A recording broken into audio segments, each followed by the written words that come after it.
good evening, wherever you are and whatever time you see this video. Welcome to this Cube TV. Today we have a special guest, Ted Brown. He is running for Congress from 17th Congressional District in Texas, and he's representing Libertarian Party. Welcome to the show, Ted Brown. How are you? Very good, and thanks for having me. Thank you. Thanks for coming. And we want to know a little bit more about yourself. I know you started, in your resume, you mentioned that you started your career very young in your family business. And so we'd like to know more about you, and then we can get into your party, please. Oh, well, for me personally, my dad opened up a furniture store when I was about 10 years old, and I started working there after school and got more and more responsibility. And by the time I was 13, I had a lot of responsibility, like being the inventory control person and selling furniture, that sort of thing. A lot of responsibility for a kid, and a lot of kids don't get that opportunity because of child labor laws, I suppose, but also because they just kids seem to be taking longer and longer to mature these days. But it was invaluable to me to learn all that and to be around a lot of adults and to be a lot more mature because of having that experience. So, but later with politics, though, I became interested in politics while I was a teenager also, and I discovered the Libertarian Party when I was 18, and I'm almost 60 now, and so I've been a member my whole adult life, and very dedicated to the cause of liberty, which and the Libertarian Party, of course, believes in personal freedom, economic freedom, and basically that you should be able to do what you want as long as you're not harming anyone else, as long as you're not violating anyone's rights, and as long as you take responsibility for your own actions. And sadly, the other parties are the opposite. They believe they know better how to run your life, and they sure try to do it whenever they're in power. Democrats and Republicans each have different ways of wanting to run your life, but by the time they're both done with you, just about every aspect is controlled. Gotcha. No, I see your views. Your point. And can you talk a little bit more about the Libertarian Party? I know, everybody knows about the Democratic Party, the Blue Party, and the Republican Party, the Red Party. Everybody knows about them. Libertarian Party is also popular, but not as much as the other two. And so, there is another party, Green Party, is also coming up. So, can you talk a little bit more about the Libertarian Party and their values, and then what are they what is their ideology, please? Oh, well, sure. Well, the Libertarian Party was founded in 1971, and we are the third largest party in the country. And but we're quite different than the other parties because we do believe in freedom. And pretty much we're opposed to quite a bit of what government does. We believe in trusting the people, trusting individuals to make choices for themselves. And to that end, we favor less control over people's personal lives and less control over their economic lives. And we also are in favor of a non-interventionist foreign policy, which is totally different than the other parties. We don't believe the U.S. should be involved in like overseas wars and having troops stationed all over the world. And so we believe in free trade, but not in the U.S. being the policeman of the world. So we differ quite a bit from the other parties. And it's sometimes hard to get support because the special interest groups are not going to support us. They're not going to give us contributions because we don't have any goodies to offer them. They back the other parties because they're going to get something. They're going to get subsidies from the Treasury. They're going to get they're just going to profit from the politicians that they support. And libertarians want to stop all that. We are for the people. We want people to be free of all those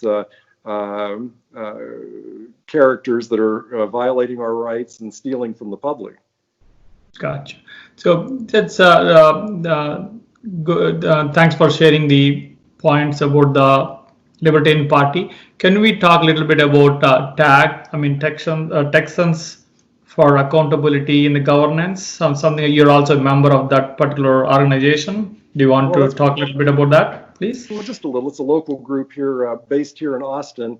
And basically, they're concerned with a number of issues of good government. And there's a variety of issues. They're in favor of gun rights, favor of legalizing marijuana, and also cutting taxes, cutting spending. It's an organization that's just just locally trying to support some of the same goals as the Libertarian Party, but it's not a libertarian group. In fact, there's a lot of there are a lot of people from Republican Party and a few Democrats in that group as well, because it's dealing with local issues and is a lot more nonpartisan. So I got involved in that as well because there's some similar goals.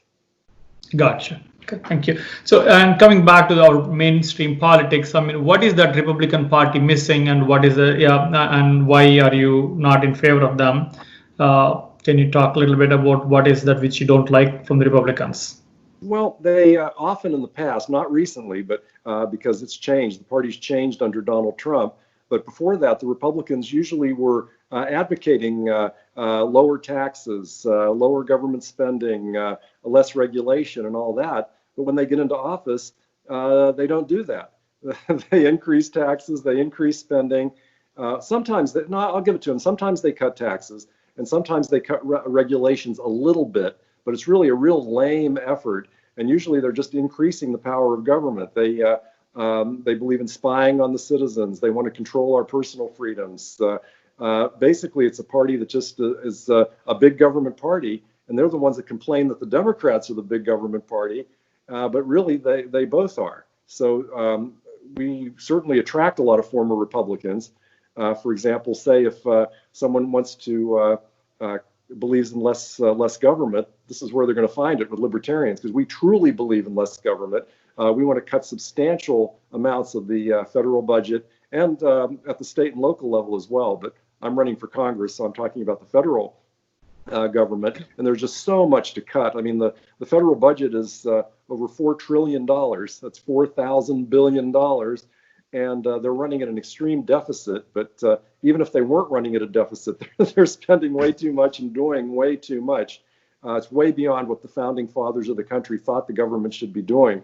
The Constitution gives very limited function for the federal government and a lot more to the state governments. Gotcha. So at the same time, I mean, what is that you don't like from the Democrats too? I mean, I know your party is neither with the Democrats or is a separate party. So what is that you guys don't like from the Democrats? Well, I mean, the Democrats used to be, or at least used to advocate civil liberties, personal freedoms, but they seem to go along pretty much with violating those as well. They here and there, they little snip at the edges of it and say, maybe we need a little bit of police reform here and a little bit of ending of some marijuana laws here and there. But the libertarians were way ahead of them, like on marijuana legalization, on gay marriage even. Both of those, we were advocating those back in the 70s, like 30 or 40 years before the Democrats were, and they claimed to be for civil liberties. At one time, they claimed to be anti-war, like back in the 70s, but they've supported every foreign war and every military intervention that there's been since then. It's just they're sort of deceiving people. They say, "Oh, this is the party of personal freedom," but no, you can't get much personal freedom out of those guys. Gotcha. Okay. So, what are the values or the message? I mean, you're running your campaign on. Well, I'm certainly advocating. If you look at my website, I'm pointing out that I don't want to be a lawmaker. I want to repeal laws, and there's just far too many. For example, at the federal level, there are far too many federal laws, like about what's illegal at the federal level, because most laws should be, state and local. When they say don't make a federal case out of it, well, the federal government has made a federal case out of just about everything, and under the Constitution, the only federal law should be against.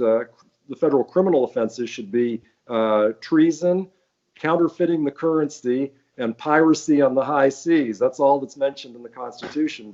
But there are tens of thousands of pages of laws at the federal level, regulations, laws.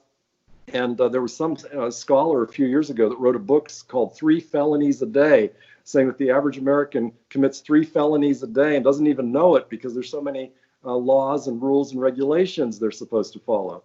So I would certainly cut back. I mean, people know what should be illegal. I mean, it should be murder, rape, robbery, defrauding someone. These kind of things should be illegal, not these thousands of laws that require hundreds of thousands of police to enforce. Gotcha. Those are the points. So you've been talking about, less laws and our military intervention overseas, and wars on the drug, those kind of things. So before I go to those topics, I mean, do you have an example where any other country which is following these ideologies and they're successful? Are they successful? Anyone? Is there any example in the world? Well, on foreign policy, I mean, the U.S. is pretty much unique in foreign policy because we're so big and powerful and are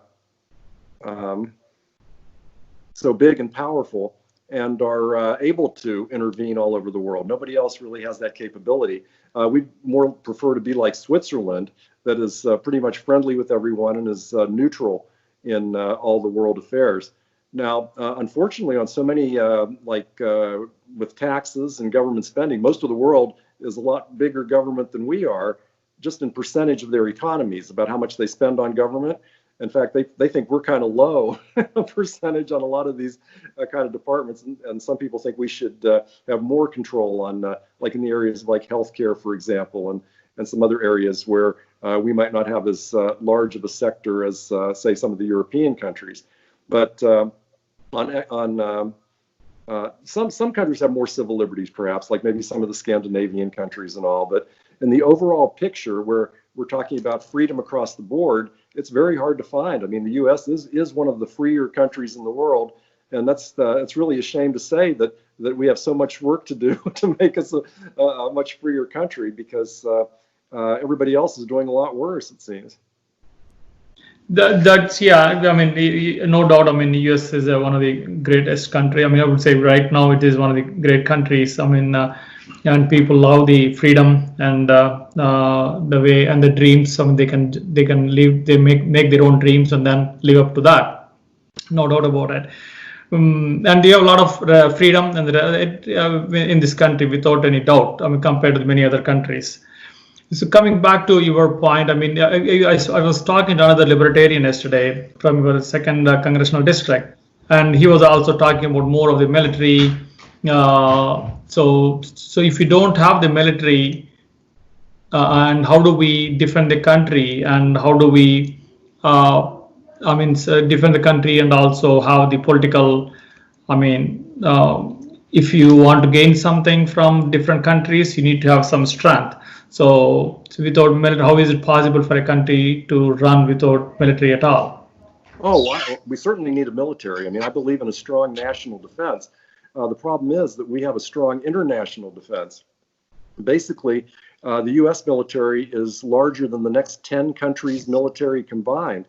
We spend, over $800 billion this year on the military, and probably some off-budget items with the wars in like Iraq and in Afghanistan that are kind of kept off budget.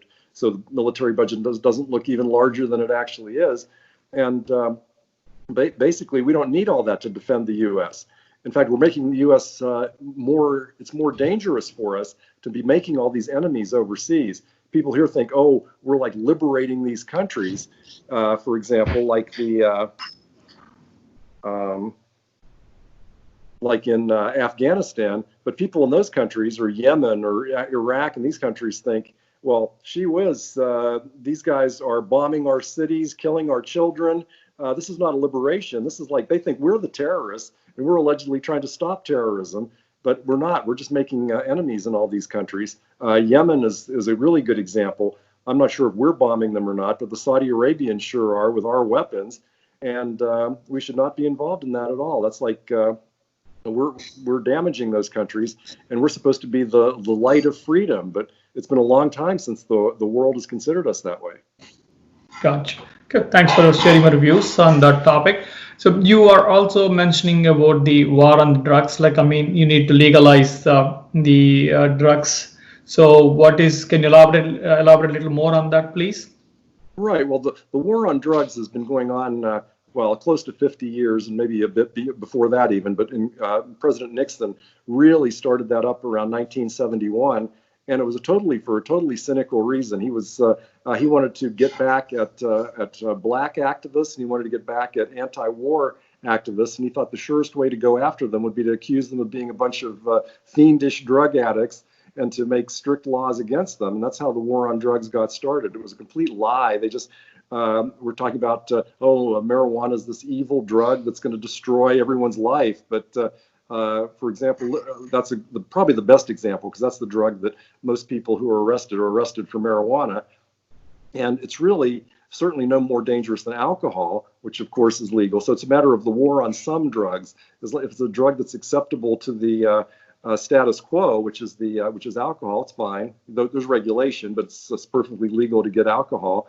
But marijuana, because it's used by elements of society that are not in favor, because they're minority groups, they're young people, maybe political activists or whatever, they're going to crack down hard, put people in jail for the most amazing lengths of time for using these drugs or selling these drugs or growing these drugs or whatever. And libertarians have been saying, for close to 50 years, no way, we're against this. We want to end marijuana prohibition. Adults should be able to put whatever substance in their bodies that they want, and no one should ever be put in a cage for using a plant. It's absolutely ridiculous. And the hysteria that's been in the country for so many years, thankfully, has started going away over the last few years. And several states many states have done the medical marijuana, where the medical properties of marijuana have been recognized as helping people. And now the recreational marijuana is becoming legal in some states like Washington and Colorado and California. And it's a good thing. It's a very good thing. But we need to do better, because the last, I think in 2018, 668,000 people were still arrested for possession of marijuana. None of those arrests should have occurred, zero. And it gives an excuse for police to go after young black men or young Hispanic men or any young people and just harass them. That's like the excuse for some of these traffic stops that where fatalities end up happening, police shootings, because they claim they smell marijuana in the car, and then they demand to search the car, and they pull the person out of the car. It just starts from there. The drug war is the excuse for a lot of the police brutality and the police killings that have happened over the years. Similarly, it's damaged the criminal justice system, because the government imposed mandatory minimum sentences for people on these drug offenses. So there wasn't even any room for a judge to say, there's mitigating circumstances. Say, oh, you have this amount of weight of drugs or of marijuana or of some other drug. Oh, 10 years, 50 years, whatever it is. And some people are in jail for, in fact, 47% of all federal prisoners are in prison for nonviolent drug offenses. And they should all be released from prison. And the Libertarian presidential candidate, Jo Jorgensen, has pledged to pardon all of those nonviolent drug offenders as soon as she gets into office. So Libertarians are the only ones that will do that. I mean, here and there, a few pardons come through, a few commutations come through, but there are thousands of people in jail that shouldn't be there because of these nonviolent drug offenses. Gotcha. So, if you don't control the drugs, then how? See, I mean, I at the higher level, I mean, adults and that category, probably they are matured enough to say when to use or when not to use. Hopefully, they're responsible. But when it look at the younger kids, like high school and middle school, we see the drugs getting into these schools. I mean, at the middle school level itself. If you don't control, so how do you make sure our kids are safe?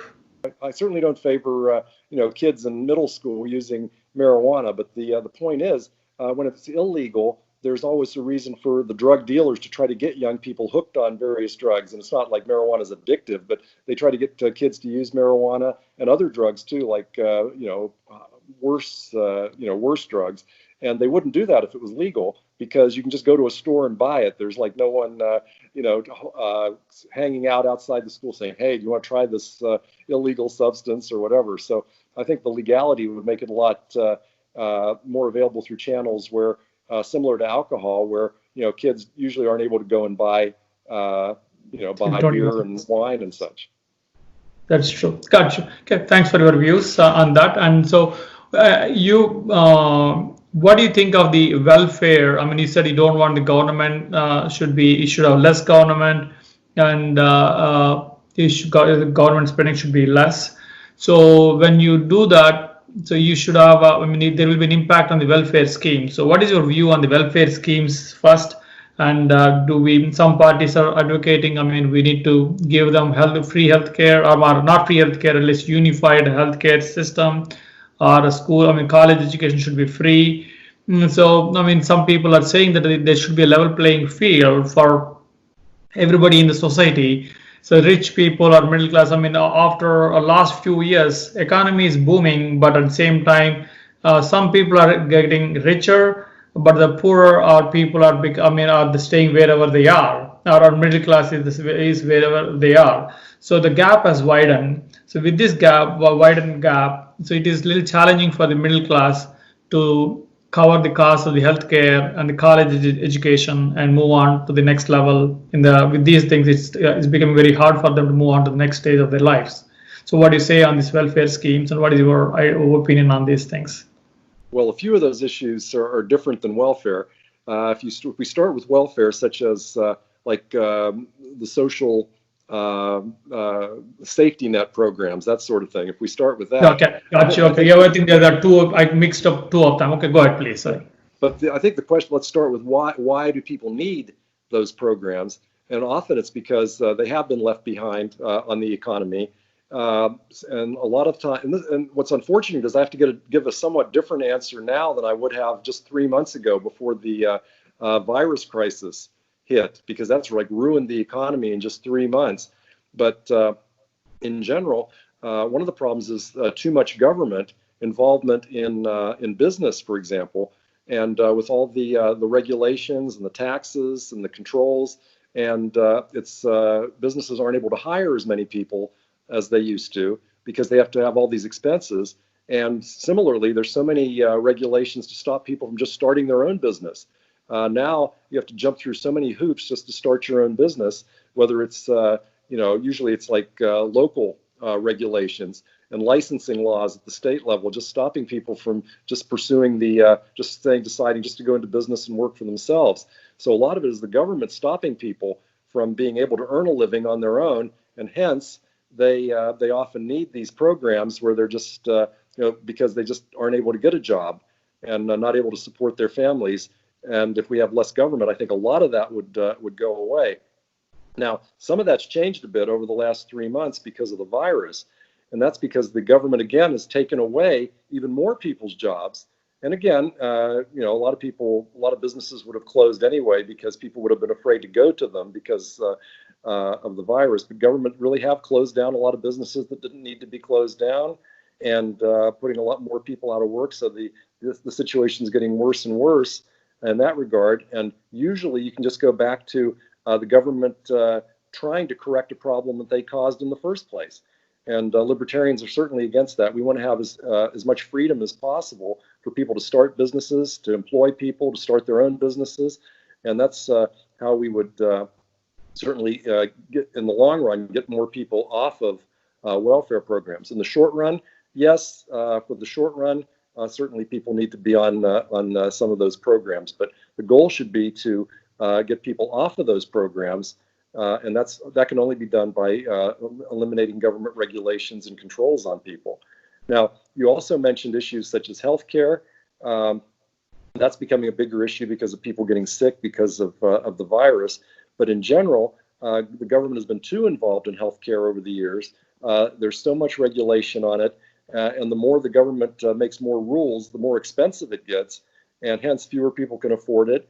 And then the insurance costs go up to pay for the more expensive health care. And then the insurance premiums go up and people can't afford the insurance premiums. So there needs to be, the government needs to step back in a lot of areas. For example, you should be able to buy health insurance across state lines. You should be able to buy drugs from other countries where they're cheaper. Same drug, but cheaper from another country.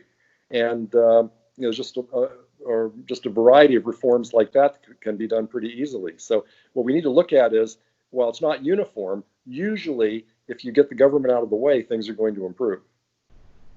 Let's hope for that. And see, when you mentioned about the competition and the insurance companies, which may drive down the cost down, but at the same time, if you look at the that's one factor we can reduce the cost of the end user. But at the same time, if you look at the hospitals, last few months and a few years, hospitals has been losing money, and they have been firing a lot of laying off the people.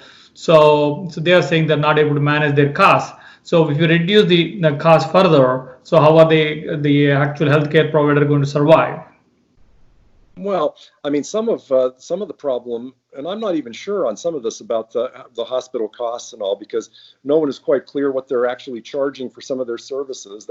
It's different for each person that comes in, depending on the what insurance they have or no insurance, or whatever's negotiated by the insurance company. So some hospitals might not have negotiated a very good deal sometimes, but also there's so many rules put on them that and there's also some rules in some states called certificate of need laws, where you can't even open a medical clinic or open a hospital without the permission of the other people who already have hospitals and medical clinics in those states. It's a big, it's a laws that go back like many years to protect the hospitals and clinics from competition. And this is a lot of what government does. So. Yeah, there's Gotcha. yeah. Okay, that's good. That's fair enough. So, I mean, what do you, think of the term limits of the congressman? You've been, we have few congressmen or women being in the Congress for a long time, and what's your opinion? Do we need to keep the term limits, or we need to continue the way it is right now? Well, what's really funny is that people keep re-electing congressmen because they don't really, for some reason, associate their own congressmen with the terrible things that are going on in Washington. They say, oh, Congress is, we don't trust Congress. Only like, 10% of the people approve of Congress, but they seem to approve of their own congressmen for some reason. So, and they keep re-electing them by like over 90% of congressmen get re-elected, and they sure don't deserve it because they're really not doing their jobs in Washington. So term limit should be imposed because it's the longer someone's there, the longer they become what they say, part of the swamp, where they just become more controlled by the special interests, more influenced by special interests and the contributors. They're always running for re-election, and they're always seeking the next contribution instead of doing what's best for the people. So it's hard to say. I've listed here and there like what a proposed term limits would be. I don't know what number of years would be appropriate, but there certainly should be limits on both U.S. senators and House members. Give more people a chance. Give new people a chance to get in there. Younger people. Congress is way too old, especially the Senate. The average is like more than 65 years old. Young people need to get their views out there too, because younger people have a different way of looking at things than the old timers. That's very nice. Thanks for your views on that. And today, the corona, last few months has been corona, and the COVID-19 has been a severe effect on the economy and the society. And also the recent, yesterday, I think 2 days back, COVID-19 cases have gone up in Texas. So how is the situation in Texas, and especially in your district? Well, yeah, I'm really sorry to hear that the numbers are going up like that. The question is, though, how many people who are testing positive are going to get sick, and how many of them are going to die? And that's a very, very big issue. And we don't know that yet, because all along Texas has been one of the states with like a lower death rate than other states. Perhaps people are healthier here. I don't know. We have maybe more wide open spaces, fresh air, whatever. But hopefully it'll stay as low as possible, because obviously we don't want to lose anyone. But until there's a cure, it's going to be difficult to prevent people from getting it, just like any other disease, though this one is a lot worse from a contagion point of view. So I think that people need to do what's best for themselves to protect themselves. Wearing a mask is a good idea. Obviously, staying 6 feet away from people are a good idea. Washing your hands, not touching your face, all of these things are very important to do to protect yourself and to protect others. You're protecting others by wearing a mask. What I don't like is when the governments issue a lot of rules and regulations to force people into certain behaviors. Obviously, there's a lot of things that are good to do, but there shouldn't be a law forcing you to do it.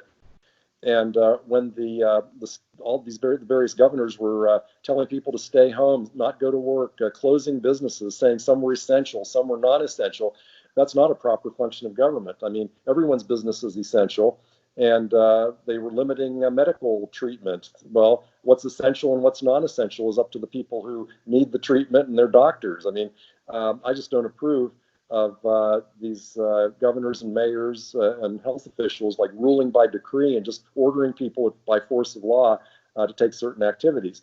Most responsible people are going to look after themselves and others, and I don't think we need to be fining people and putting them in jail. Gotcha. Okay. That's it. So thanks for sharing again your views on this topic.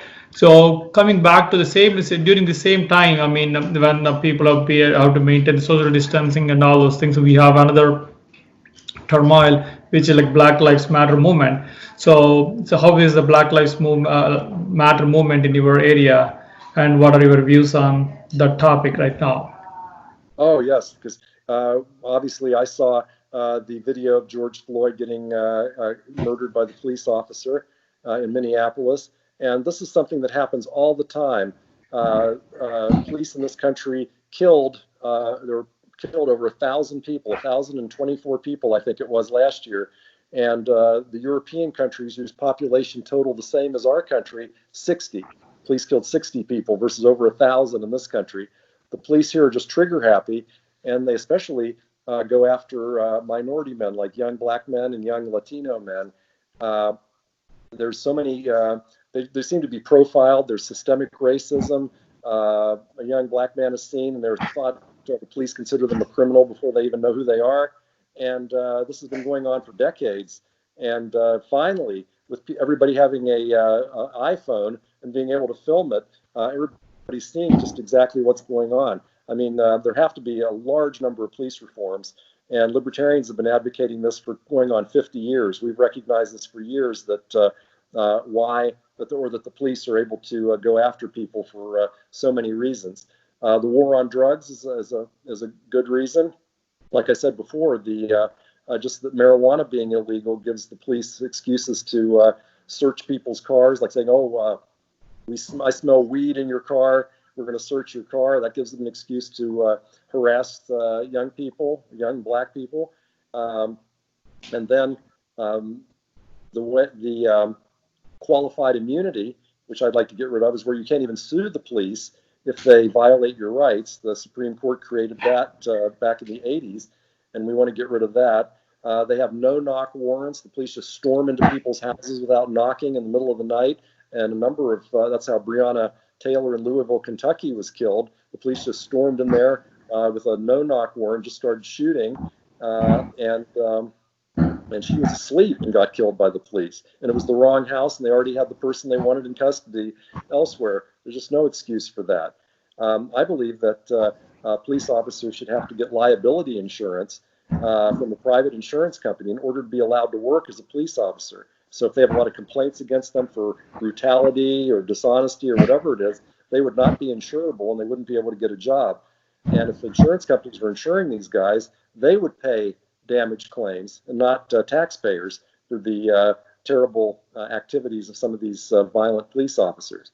So we just need a lot of reforms, and I don't know if we're going to get those or not. The Democrats are proposing a lot of reforms.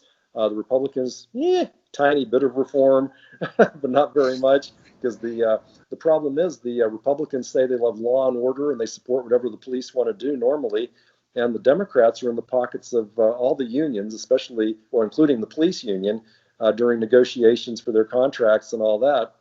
And so who's going to reform it? People, neither of them, the Democrats or Republicans, have any motivation to do that. Libertarians are the only ones that are not part of all that system.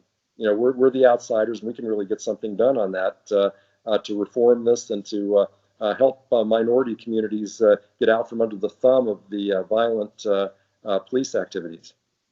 Gotcha. So, I mean, with all these things, I mean, do you, what's your opinion on the defunding police too? I mean, your views are, we got your views, but I mean, so what is there with the defunding the police right now? Well, I think what they mean on defunding the police is not necessarily like eliminating the entire police department, but there are so many things that the police do that should not require armed officers who are ready to shoot someone. For example, if there's like for traffic violations, for code enforcement, for wellness checks, or if there's some crazy guy wandering around town, you need perhaps a mental health professional or a community service officer or someone who's not like armed and ready to do battle. Ready to go out there. So some of that is to change the focus from armed officers who are ready to have a conflict to other people who would be professionals that could help in other kinds of situations. So I certainly favor that. But the police, what do they actually do to keep us safe is the question that everybody has to ask in their department. How much of their budget is spent to actually keep us safe? How much investigating of murders? How much, I mean, some of these departments, they don't even test the rape kits. There are women who report that they're raped and they're tested, and they found like years of rape kits that have never even been tested by the labs. And instead, the cops are going out and arresting drug users.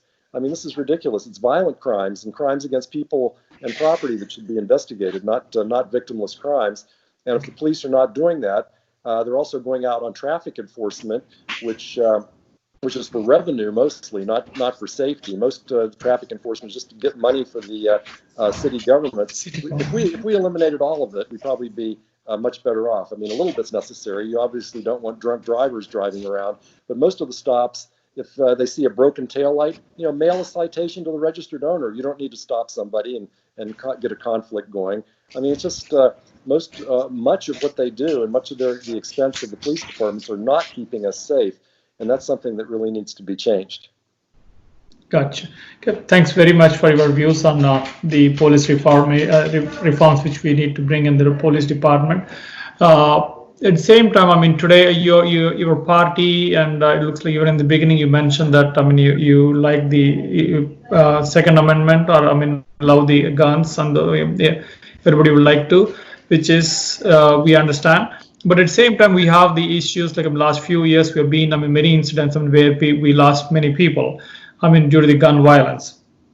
So how do you balance between these two? Like, I mean, your freedom to have a gun and the violence in the society and losing the people, let it be school shootings or gathering shootings or church shootings.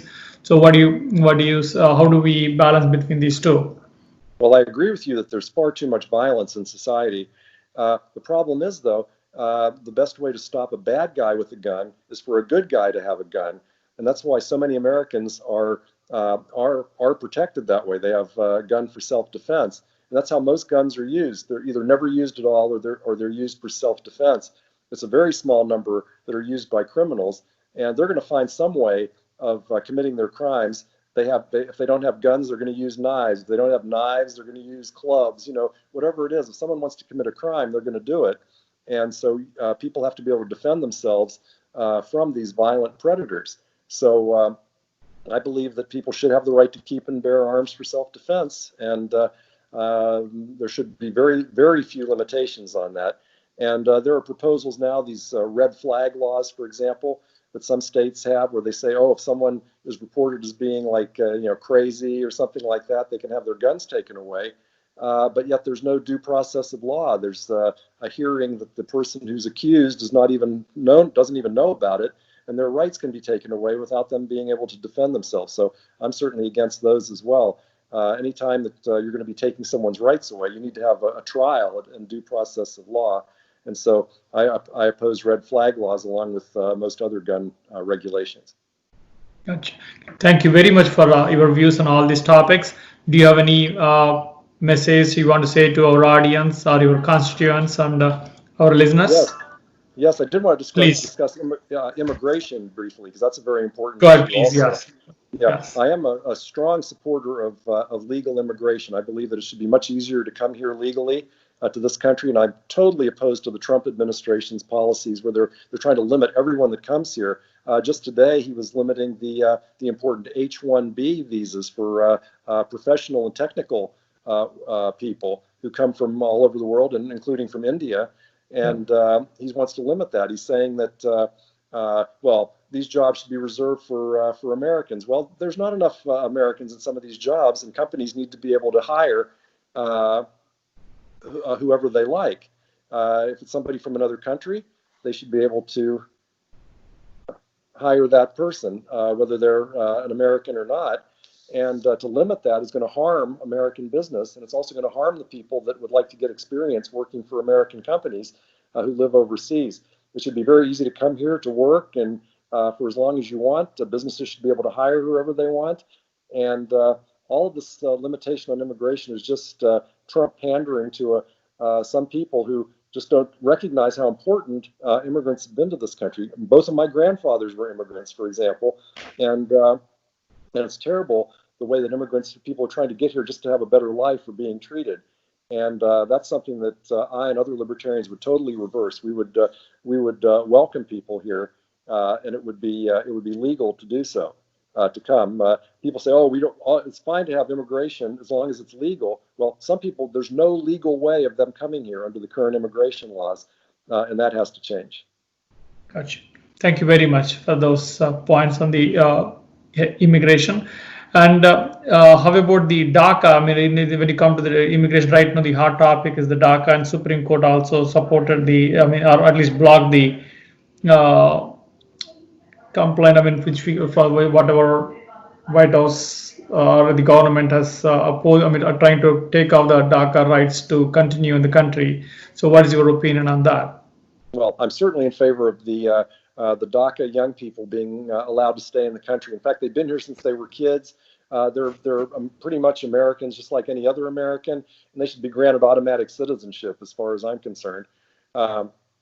This having them up in the air like this, where they don't know from one day to the next whether they're going to be able to stay in the country, be able to start their careers, start families, whatever, it's terrible. They're probably the stress level that they're experiencing is extremely high.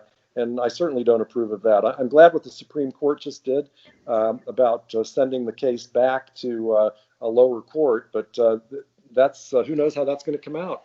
I mean, they are at risk. President Trump wants them to be thrown out of the country, and who knows how that's going to come out.